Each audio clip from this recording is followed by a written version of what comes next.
Aqui nós temos um cenário amplo que mostra como a epidemia vem evoluindo. E existem aqui alguns cálculos que vão parecer estranhos, mas eu vou tentar explicar. Número de reprodução da epidemia é a taxa de contágio. Quer dizer, quanto um indivíduo infectado contamina outros indivíduos ao seu redor.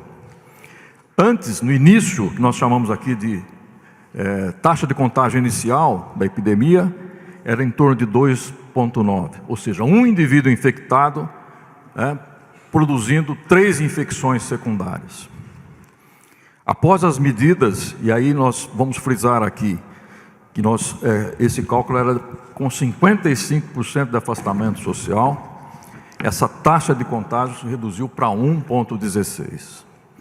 E veja como existe uma superposição com os casos reais, em vermelho, uma superposição com os casos reais.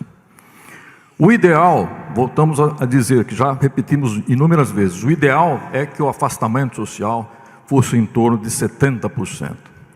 Porque com 70% de afastamento, nós teríamos uma taxa de contágio inferior a 1.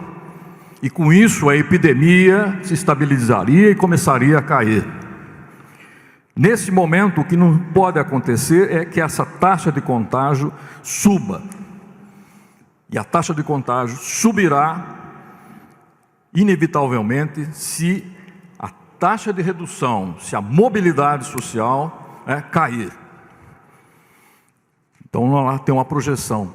Se isso fosse em torno de 30%, a curva teria uma inclinação íngreme e nós estaríamos diante de uma situação muito difícil de ser enfrentada. A outra projeção importante é a partir do dia de hoje. Então nós estamos no dia 8/5, com 41.830 casos. Importante lembrar que essa fotografia, esses 41.830 casos, eles são uma fotografia do passado. São casos de 2 semanas, 3 semanas atrás, que é o tempo que isso normalmente demora até o registro. Com base nessas tendências e nessa informação, essa curva projetada até o dia 31/5 projeta entre 90 e 100 mil casos no estado de São Paulo. Informação importante: nós não conseguimos alterar essa curva com as medidas que nós tomamos hoje, porque isso já está em curso. Vamos começar a ter poder de alterar a curva a partir de 2 semanas. Isso é importante que se entenda. Em relação a óbitos, a mesma coisa.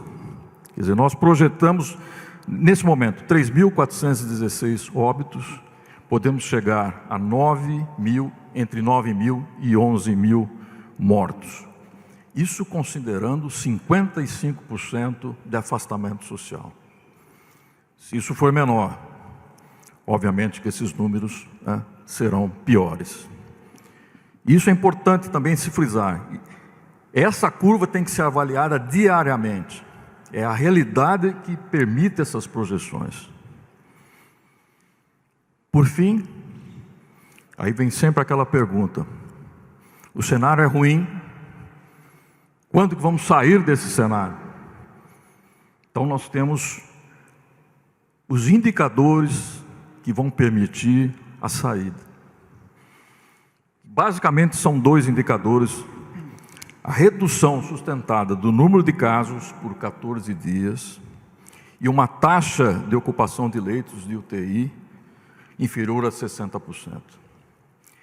A combinação desses 2 índices é que permitirá o relaxamento e a saída de todas essas medidas. Agora, é importante frisar que esses 2 índices dependem da taxa de isolamento. Qual